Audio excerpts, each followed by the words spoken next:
میں تو تمہارے گھر نہیں آئی، ورشا نے پورے یقین سے کہا۔ تو پھر وہ کون تھا؟ تم ہی تو تھی۔ تم بھول رہی ہو، یاد کرو تم نے میز پر سے اٹھا کر کیا پیا تھا۔ رنجن تم یہ کیا کہہ رہے ہو؟ میں تمہارے گھر آئی ہی نہیں۔ تو پھر پینے کا سوال کیسا؟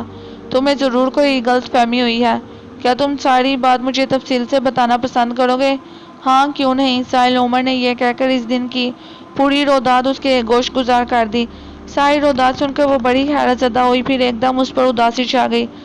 چند لمحے خاموش رہی، گہرا سانس لینے کی آواز آئی اور پھر ایک دم مڑے ہوئے لہجے میں بولی، مجھے نہیں معلوم کہ یہ سب کیا ہے، مجھے کچھ یاد نہیں۔ چلو چھوڑو، اس مسئلے کو بھول جاؤ اور سناؤ۔ اس نے موضوع بدلا۔ بس کیا سناؤں؟ اس کے لہجے میں الجھن تھی۔ دماغ معاف ہوتا جا رہا ہے۔ کیا ہوا؟ وہ چونک کر بولی، بھائی وہ ہمارے ایک دوست ہے ناصر مرزا، 3 دن سے ان کی بھتیجی غائب ہے۔ کتنی بڑی ہے؟ کیسے غائب ہوئی؟ ان کے بھائی اپنی فیملی کے ساتھ کلفٹن کے پلے لینڈ گھومنے گئے تھے، بس وہیں سے وہ غائب ہو گئی۔ پولیس ڈھونڈ رہی ہے، اخبار میں اشتہار آ رہا ہے، لیکن اس کا کوئی پتہ نہیں چلا پا رہا۔ 13-14 سال کی لڑکی ہے اور اکلوتی بچی ہے، ساحل عمر نے بتایا۔ اوہ، بڑا افسوس ہوا یہ سن کر۔ اس نے افسردگی سے کہا، کسی اخبار میں اشتہار ہے؟ میں دیکھوں گی۔ اس میں اس کی تصویر بھی ہوگی۔ انگریزی اردو کے تمام بڑے اخباروں میں یہ اشتہار موجود ہے، تصویر بھی ساتھ ہے۔ بڑی پیاری بچی ہے ورشا، دعا کرو وہ بچی مل جائے۔ وہ بھلا کیا دعا کرتی؟ وہ دعا کرنے کے قابل کہاں رہی تھی؟ ساحل عمر کی باتوں نے اسے خاصا الجھا دیا تھا۔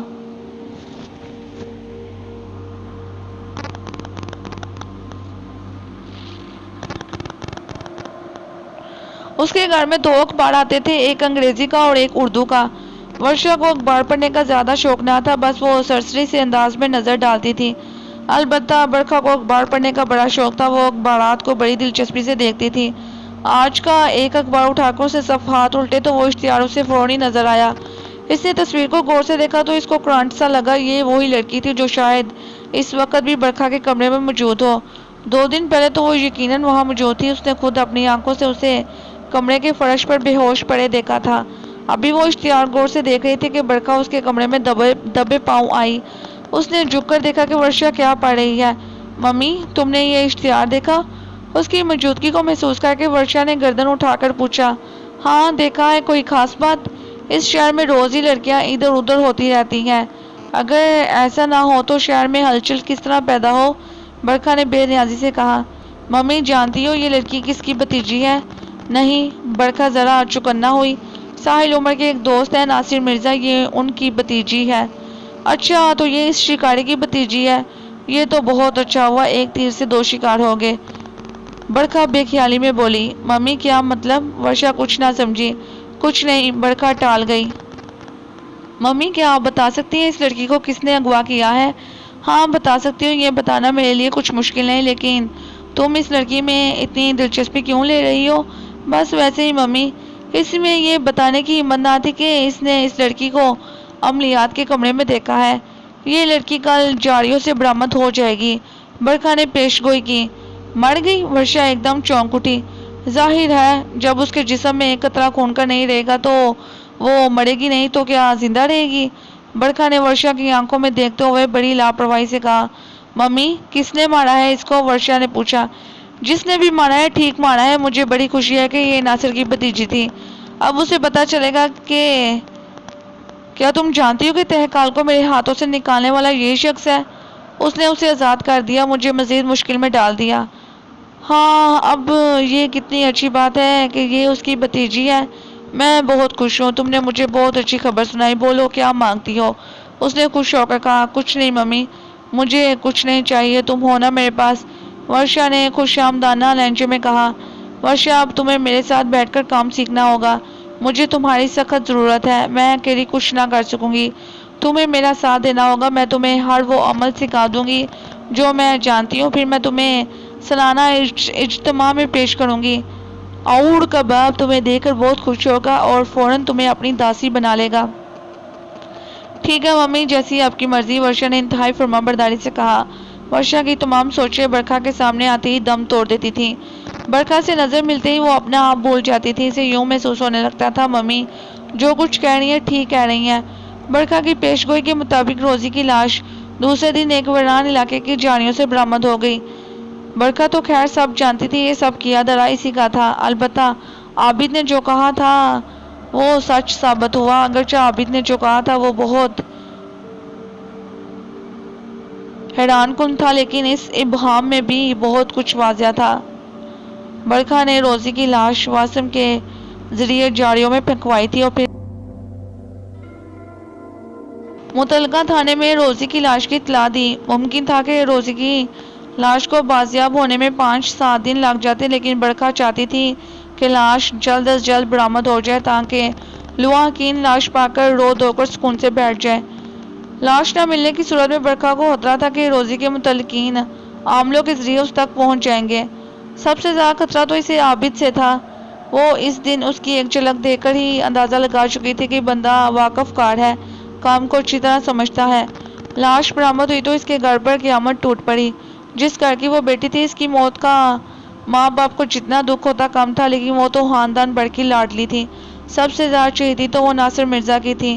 اس کی لاش دیکھ کر وہ چند لمحوں کو ساکت رہ گیا، دل سے درد کی ایک لہر اٹھی۔ پوسٹ مارٹم کی رپورٹ کے مطابق اسے کسی تیز دھار آلے سے بے پناہ تشدد کا نشانہ بنایا گیا تھا۔ اس کے جسم پر جگہ جگہ زخموں کے نشان تھے۔ جسم سے بے پناہ خون بہہ جانے کی وجہ سے اس کی موت واقع ہوئی۔ ناصر مرزا کا بس چلتا اسے یہ معلوم ہو جاتا ہے کہ اس درندے نے اس کی بھتیجی کی یہ حالت بنائی ہے تو وہ اس سے کئی زیادہ اذیت دے کر اسے مار ڈالتا۔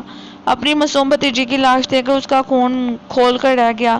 اس نے دل ہی دل میں طے کیا کہ وہ قاتل کا ہر ممکن طریقے سے پتہ لگانے کی کوشش کرے گا۔ پولیس سے تو کسی قسم کی امید رکھنا فضول ہی تھا۔ اگر کوئی شخص روزی کی لاش سے متعلق فون نہ کرتا تو پولیس تو اس کی لاش بھی برآمد نہ کر سکتی تھی۔ قاتل کا پتہ لگانا تو بہت دور کی بات ہے۔ ناصر مرزا کا ذہن بار بار عابد کی طرف جاتا تھا۔ ممکن ہے وہ اس سلسلے میں کچھ مدد کر سکے۔ ویسے اس سے زیادہ امیدیں وابستہ نہیں کی جا سکتی تھی کیونکہ وہ روزی کی گمشدگی کے بارے میں بھی زیادہ واضح جواب نہ دے سکا تھا۔ پھر بھی اس نے سوچا تھا کہ وہ ایک مرتبہ اس سلسلے میں عابد سے بات ضرور کرے گا۔ روزی کی لاش ابھی گھر پر موجود تھی، مگر ناصر مرزا کے غصے اور بے قراری کا یہ عالم تھا کہ وہ روزی کی تدفین کا بھی انتظار نہ کر سکا۔ اس نے اسی وقت عابد کو فون کر دیا۔ اس کا فون کرنا بہتر ہی ثابت ہوا کیونکہ عابد نے ساری بات سن کر جس چیز کی فرمائش کی تھی، اگر روزی کی تدفین ہو جاتی تو اس چیز کا معائنہ کرنا ناممکن ہی تھا۔ اس وقت روزی کو غسل دیا جا رہا تھا۔ ناصر مرزا نے اپنی بھابھی کو بلا کر روزی کا ایک بال لانے کی ہدایت کی۔ بھابھی نے اپنی بیٹی کا ایک بال ناصر مرزا کے حوالے کر دیا۔ ناصر مرزا نے اس بال کو ایک کاغذ میں لپیٹ کر بہت احتیاط سے اپنی جیب میں رکھ لیا۔ اب یہی بال عابد کے سامنے رکھا ہوا تھا۔ اس وقت رات کے 2 بج رہے تھے۔ گھر کے تمام لوگ سو چکے تھے مگر وہ اپنے کمرے میں بیٹھے وظیفے میں مصروف تھے۔ 2:30 بجے تک وہ وظیفے میں مصروف رہے۔ وظیفے سے فارغ ہو کر انہوں نے روزی کے بال کو اپنے بائیں ہاتھ کی چٹکی میں اٹھایا اور دائیں ہاتھ سے لائٹر جلا کر بال کو آگ دکھا دی۔ بال نے فوراً ہی آگ پکڑ لی، وہ آنن فنن جل گیا۔ بال جلتے ہی عابد کی سماعت میں ایک نام گونجا۔ اس نام کو 3 بار بہت صاف لہجے میں دہرایا گیا تھا، برکھا، برکھا، برکھا۔ اس نام کو سن کر عابد حیرت زدہ رہ گئے۔ روزی کی قاتل اور برکھا، انہوں نے حیران ہو کر خود کلامی کی۔ اپنے وظیفے کی کامیابی پر وہ بہت خوش تھے، اگرچہ انہیں امید نہ تھی کہ وہ قاتل کا نام پتہ لگانے میں کامیاب ہو جائیں گے۔ اوپر والے کی مہربانی سے وہ کامیاب ہو گئے تھے۔ انہوں نے سوچا کہ اس بات کی اطلاع فوری طور پر ناصر مرزا کو دے دی جائے۔ اگرچہ یہ فون کرنے کا وقت نہ تھا، ضروری نہیں تھا کہ ادھر سے ناصر مرزا ضرور فون اٹھا لے گا، لیکن وہ اپنی کامیابی پر اس قدر خوش تھے کہ اس راز کو فوراً اصل بندے تک منتقل کرنا چاہتے تھے۔ انہوں نے سوچا کہ فون پر ٹرائی کر دیکھ لینے میں کیا حرج ہے۔ ابھی فون کی دوسری گھنٹی بھی پورے طور پر نہ بج پائی تھی کہ ناصر مرزا نے فون اٹھا لیا۔ وہ اس وقت جاگ رہا تھا اور اپنے اسٹڈی روم میں تھا۔ اس وقت اس کے ہاتھ میں وظائف کی ایک بہت پرانی کتاب تھی۔ یہ اس کے دادا کے زمانے کی کتاب تھی۔ وہ اس کتاب کا مطالعہ کر رہا تھا۔ اس کا ارادہ تھا کہ اگر عابد اس سلسلے میں کچھ نہ کر پایا تو وہ خود کوشش کر دیکھے گا۔ ہیلو، ناصر مرزا غمگین آواز میں بولا۔ ناصر میاں عابد بول رہا ہوں۔ جی عابد صاحب، آپ نے اس وقت فون کیا تو یقیناً آپ کو اس سلسلے میں کامیابی حاصل ہوئی ہوگی۔ ناصر مرزا نے بے قراری سے پوچھا۔ ہاں، میں کامیاب ہو گیا ہوں۔ تم قاتل کا نام سنو گے تو اچھل پڑو گے۔ ہیں کیا میں اسے جانتا ہوں؟ نہ صرف جانتے ہو بلکہ اسے دیکھ بھی چکے ہو۔ فوراً آپ اس کا نام بتائیے، میں اس کا خون پی جاؤں گا۔ ویسے وہ ہے بھی اس قابل کہ اس کا خون پی لیا جائے۔ عابد جذباتی ہو کر بولے، روزی کو قتل کرنے والی کا نام برکھا ہے۔ برکھا؟ اس نام کو سن کر وہ واقعی حیرت سے اچھل پڑا۔ یہ عورت آخر چاہتی کیا ہے؟ یہ ہمارے پیچھے کیوں پڑ گئی ہے؟ میں اسے چھوڑوں گا نہیں۔ ناصر میاں، وہ عورت بہت خطرناک ہے، کوئی جذباتی قدم نہ اٹھا لینا۔ اس کا حساب کتاب بہت سوچ سمجھ کر کرنا ہوگا۔ کل تم میرے دفتر آ جاؤ، وہاں اطمینان سے بیٹھ کر اس سلسلے میں کوئی لائحہ عمل طے کریں گے، ٹھیک ہے؟ جی ٹھیک ہے، میں کل آپ کے دفتر آ جاؤں گا۔ برکھا نے آج واسم کو صبح ہی طلب کر لیا تھا۔ وہ کافی دیر سے ڈرائنگ روم میں بیٹھا ہوا تھا اور برکھا اپنے کمرہ خاص میں براجمان تھی۔ کوئی 11 بجے کے قریب وہ اپنے کمرہ خاص سے برآمد ہوئی۔ اس کے ہاتھ میں ایک موتیے کا تر و تازہ ہار اور مٹھائی کا ڈبہ تھا۔ وہ ان دونوں چیزوں کو لے کر ڈرائنگ روم میں داخل ہوئی تو واسم برکھا کو دیکھتے ہی اٹھ کھڑا ہوا۔ بیٹھو واسم۔ برکھا نے اپنی تیز چمکیلی آنکھوں سے اسے دیکھا۔ جی برکھا دیوی، وہ فرما برداری سے بولا۔ برکھا نے دونوں چیزیں اس کے حوالے کر کے اچھی طرح سمجھا دیا کہ کیا کرنا ہے اور کیسے کرنا ہے۔ واسم نے وہ ہار بہت احتیاط سے کاغذ میں لپیٹ لیا، پھر دونوں چیزیں لے کر برکھا کے بنگلے سے نکل آیا۔ اس نے اپنی گاڑی کا رخ چائے واردات کی طرف موڑ دیا۔ مطلوبہ جگہ پہنچ کر اس نے گاڑی بلڈنگ کے نیچے پارک کی اور وہ دونوں چیزیں اٹھا کر اس بلڈنگ کی سیڑھی تک سیڑھیاں چڑھنے لگا۔ اس بلڈنگ کے دوسرے فلور پر عابد کا دفتر تھا۔ اس وقت 11:30 بجے تھے اور وہ ابھی عابد دفتر آئے تھے۔ دفتر کا ملازم شوکت کرسی ڈالے کمرے کے باہر بیٹھا تھا۔ واسم نے ایک نظر شوکت پر ڈالی اور کمرہ کھلا دیکھ کر وہ سیدھا کمرے میں داخل ہو گیا۔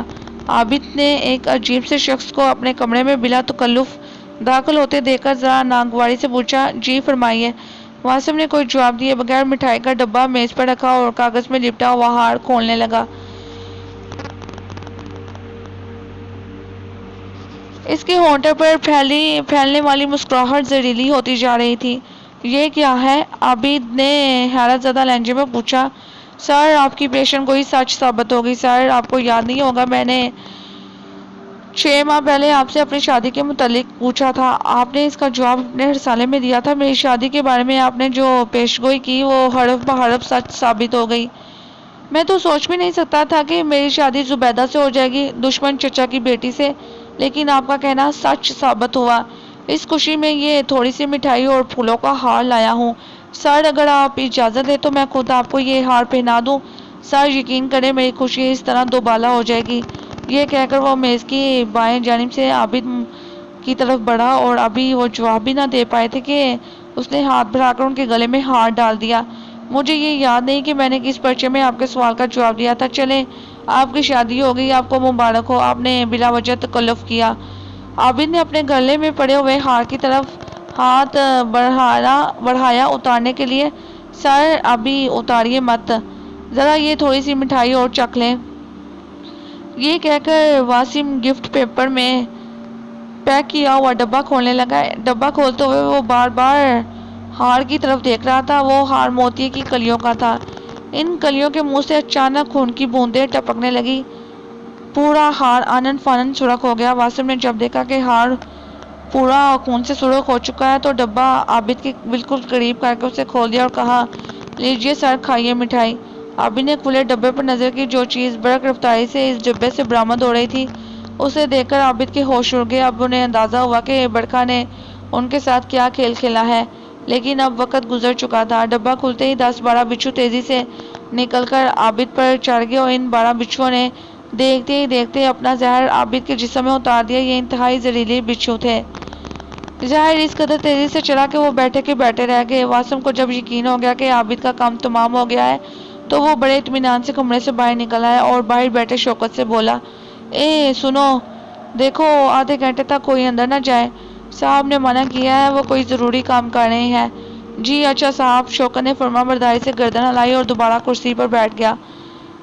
واسم تیزی سے زینے کی طرف بڑھا اور جلدی جلدی سیڑھیاں اترنے لگا۔ اس وقت ناصر مرزا اوپر آ رہا تھا۔ دونوں کا ٹکراؤ سیڑھیوں پر ہوا۔ دونوں نے ایک دوسرے کو گہری نظروں سے دیکھا اور پھر دونوں اپنے اپنے رستوں پر ہو لیے۔ جب ناصر مرزا عابد کے دفتر کے نزدیک پہنچا تو اس نے شوکت کو حسب معمول کرسی پر بیٹھا پایا۔ وہ ایک سیدھا سادہ ملازم تھا، اپنے کام سے کام رکھنے والا۔ ناصر مرزا سے وہ اچھی طرح واقف تھا۔ اسے دیکھ کر اطمینان کھڑا ہو گیا۔ کیوں بھائی شوکت، کیسے ہو؟ ناصر مرزا نے پوچھا۔ صاحب جی میں ٹھیک ہوں، صاحب اندر ہے، کچھ کام کر رہے ہیں، شوکت نے بتایا، مگر اسے یہ کہنے کی جرات نہ ہوئی کہ آپ اندر مت جائیے۔ اچھا میں دیکھتا ہوں، یہ کہہ کر وہ دفتر میں داخل ہو گیا۔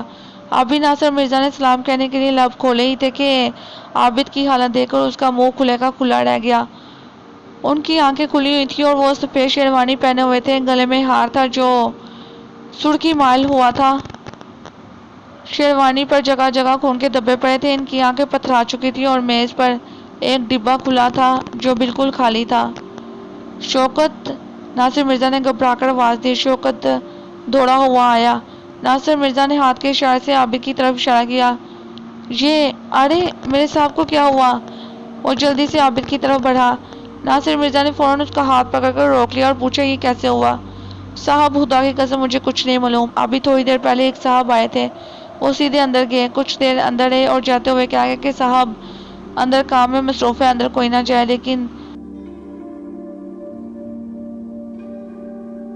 لیکن تم نے تو مجھے اندر آنے سے نہیں روکا۔ صاحب میں آپ کو اندر آنے سے کیسے روک سکتا تھا؟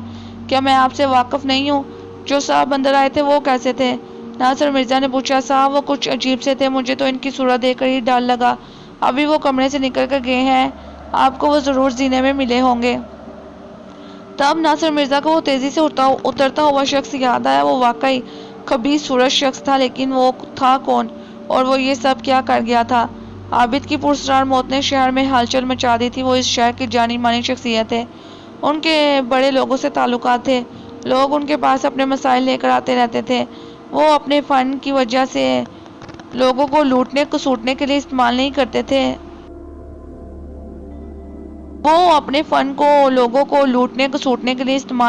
تھے، وہ ایک مثبت آدمی تھے، دولت کا لالچ ذرا بڑھ بھی نہ تھا۔ پولیس نے اس کیس میں خاصی سرگرمی دکھائی، لیکن تفتیش آگے نہ بڑھ سکی۔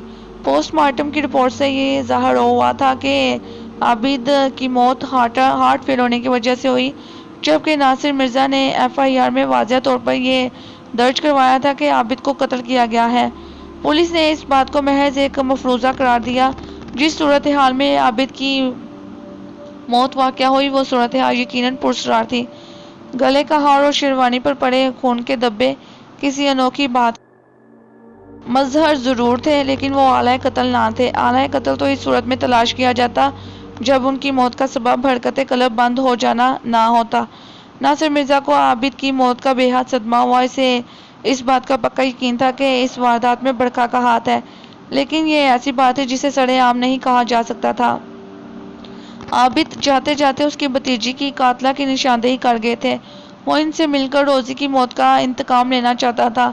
وہ منصوبہ بندی کرنے آیا تھا، لیکن برکھا نے عابد کو اپنے بارے میں انکشاف کرنے کی فوری طور پر سزا دے دی تھی۔ ناصر مرزا اب اس میدان میں تنہا رہ گیا تھا، لیکن وہ ہمت ہارنے والوں میں سے نہ تھا۔ اپنا شکار ڈھونڈ کر مارنا اس کی فطرت میں شامل تھا۔ دن کا وقت تھا، اس وقت 11:05 ہو رہے تھے۔ ساحل عمر ڈائننگ ٹیبل پر بیٹھا چائے پی رہا تھا اور ایک میگزین کا مطالعہ کر رہا تھا۔ اس وقت ٹیلی فون کی گھنٹی بجی۔ کلائی پر بندھی گھڑی پر نظر ڈالی۔ یہ ایک خاص وقت تھا، اگرچہ اب یہ وقت خاص نہ رہا تھا۔ ورشا اب کسی وقت بھی بات کر لیا کرتی تھی، پھر بھی اس نے سوچا کہ ورشا کا فون نہ ہو۔ اماں کچن میں مصروف تھی، مرجینا گھر کی جار پونچھ میں لگی ہوئی تھی۔ اس نے سوچا وہ خود ہی ٹیلی فون اٹینڈ کر لے۔ اپنے بیڈ روم میں جا کر اس نے ریسیور اٹھایا اور اپنے مخصوص انداز میں جی کہا۔ ہائے رنجن، ورشا کی کھنکدار ہنسی سنائی دی۔ یہ وہ ہنسی تھی جو اس کی سماعت میں رس گھول دیتی تھی۔ ہاں ورشا کیسی ہو؟ ساحل عمر نے پوچھا۔ میں مروں یا جیوں تمہیں کیا؟ اس نے شکوہ کیا۔ کیا ہوا؟ مجھے دوست کہتے ہو لیکن سمجھتے نہیں، اسی لیے دوستوں کا سا سلوک نہیں کرتے۔ آخر ہوا کیا ہے؟ خیر ایسا تو نہیں۔ ایسا ہی ہے میرے رنجن، ایسا ہی ہے۔ تم ایک بے مروت شخص ہو، شاید اب تم مجھ سے ملنا نہیں چاہتے۔ ورشا نے صاف گوئی سے کام لیا۔ یہ بات ٹھیک تھی کہ ساحل عمر اب واقعی اس سے ملنا نہیں چاہتا تھا۔ جب سے عابد کی موت واقع ہوئی تھی، اس موت پر برکھا کا ہاتھ نظر آ رہا تھا، تب سے وہ اور محتاط ہو جانا چاہتا تھا، لیکن عملاً وہ ایسا کر نہیں سکا تھا۔ جب ورشا کا فون آ جاتا تو وہ اس کی آواز سن کر یہ بھول جاتا کہ یہ وہ لڑکی ہے جس سے آئندہ نہیں ملنا۔ ملنے سے انکار تو دور کی بات ہے، وہ نہ ملنے کا کوئی بہانہ بھی نہیں بنا پاتا۔ اس کا فون آنے پر وہ کسی سودے ہوئے شیر کی طرح اس کے قدموں میں جا بیٹھتا۔ اس وقت بھی یہی ہوا، باوجود انکار کی خواہش کے وہ یہ نہ کہہ سکا کہ ہاں اب میں تم سے ملنا نہیں چاہتا، بلکہ اس نے کہا بھلا ایسا ہو سکتا ہے؟ میں جانتی ہوں تم کبھی مجھ سے ملنے سے انکار نہیں کر سکتے، وہ بڑے اطمینان سے بولی۔ اس کے لہجے سے خوشی جھلک رہی تھی۔ ایسا کیوں؟ ساحل عمر نے سادگی سے پوچھا۔ ایسا اس لیے میرے رنجن کہ میں تمہارے اندر گھسی ہوئی ہوں، تمہارے دل میں، میں تمہارے خون میں گردش کر رہی ہوں۔ اور شرارت امیز انداز میں ہنسی۔ یہ بات تو شیطان کے بارے میں سنی ہے کہ وہ انسان کے خون میں گردش کرتا ہے، ساحل عمر نے کہا۔ چلو شیطان سمجھ لو مجھے، تم جانتے ہو کہ میں شیطان کو کس قدر پسند کرتی ہوں۔ کہیں میرے اندر بھی تو تمہیں کوئی شیطان نظر نہیں آتا؟ تم تو بڑے شیطان ہو۔ اس نے یہ بات بڑے پیار بڑے لہجے میں کہی اور زور سے ہنس پڑی۔ پھر چند لمحے توقف کر کے بولی، اچھا ہاں، کہیں باتوں باتوں میں اصل بات بتانا ہی نہ بھول جاؤں۔ اصل بات وہ کیا؟ تمہیں آج ممی نے بلایا ہے چائے پر، اس نے معنی خیز لہجے میں کہا۔ ہاں یوں ہی سمجھو، ورشا نے ہنستے ہوئے کہا۔ آؤ گے نا؟ تمہاری ممی سے میں آج تک نہیں ملا، پتہ نہیں ان سے ملتے ہوئے دل کیوں ڈر رہا ہے۔ میری ممی بہت پیاری ہے، آج تم ان سے ملو گے تو سارا ڈر دور ہو جائے گا، پھر انہی کا کلمہ پڑھنے لگو گے۔ وہ ہنس کر بولی۔ اچھا؟ ساحل عمر نے حیرت بڑے لہجے میں کہا۔ ممی آج 4:30 بجے تمہارا انتظار کریں گی، آؤ گے نا؟ میں نے تمہارا گھر نہیں دیکھا، ساحل عمر نے بتایا، میں تمہیں خود لینے آؤں گی، اس نے کہا۔ چلو ٹھیک ہے، وہ راضی ہو گیا۔ پھر وہ پروگرام کے مطابق وقت مقرر پر اسے لینے آ گئی۔ ساحل عمر نے خود جا کر گھر کے گیٹ پر اس کا استقبال کیا۔ آج وہ جینز اور شرٹ میں تھی۔ جینز اور شرٹ میں ساحل عمر نے اسے پہلی بار دیکھا تھا، وہ بے حد سمارٹ لگ رہی تھی۔ وہ جس طرح کا چاہے کپڑا پہن لیتی اس پر لباس کھل اٹھتا تھا۔ اسے دیکھتے ہی ورشا نے بے تکلفی سے اپنا ہاتھ آگے بڑھایا۔ ہائے رانجن۔ ہائے ورشا، ساحل عمر نے اس کا نرم ملائم ہاتھ تھامتے ہوئے کہا۔ آؤ۔ گھر میں آ کر اس نے اماں سے سلام دعا کی اور پھر ٹی وی لانچ میں بیٹھ گئی، جبکہ ساحل عمر کا خیال تھا کہ وہ بیڈ روم میں جا کر بیٹھے گی۔ ساحل عمر کا خیال ٹھیک تھا، وہ واقعی بیڈ روم میں جا کر دم لیتی، لیکن وہاں رشا ملو کی تصویر لگی ہوئی تھی۔ اس تصویر سے وہ الرجک تھی۔ اس تصویر کو دیکھ کر اس کے دل میں آگ سلگ اٹھتی تھی۔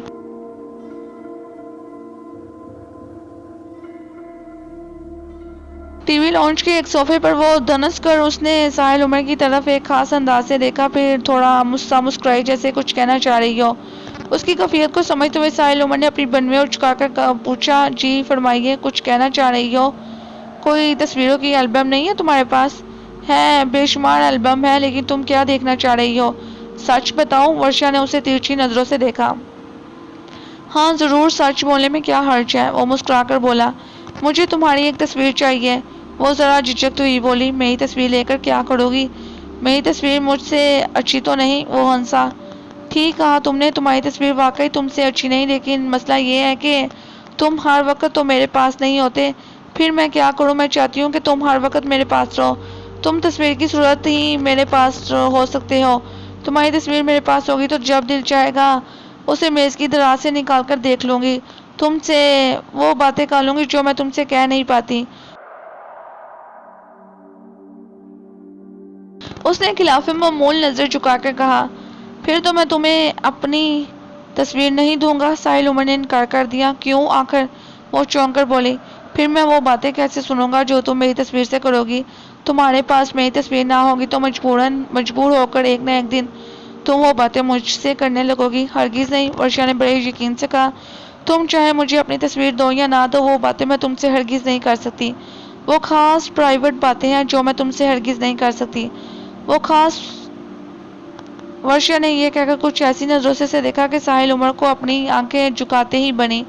اچھا پھر میں تمہیں اپنی البم دکھانے کی بجائے اپنی لیٹسٹ اتری ہوئی تصویریں دکھا دیتا ہوں، ان میں سے کوئی پسند کر لینا، ساحل عمر اٹھتے ہوئے بولا۔ بالکل ٹھیک، ورشا ایک دم خوش ہو کر بولی۔ یوں تو میرا جی چاہ رہا تھا کہ تمہاری ساری البمیں دیکھوں، لیکن اس وقت جلدی ہے، ممی گھر پر انتظار کر رہی ہوں گی۔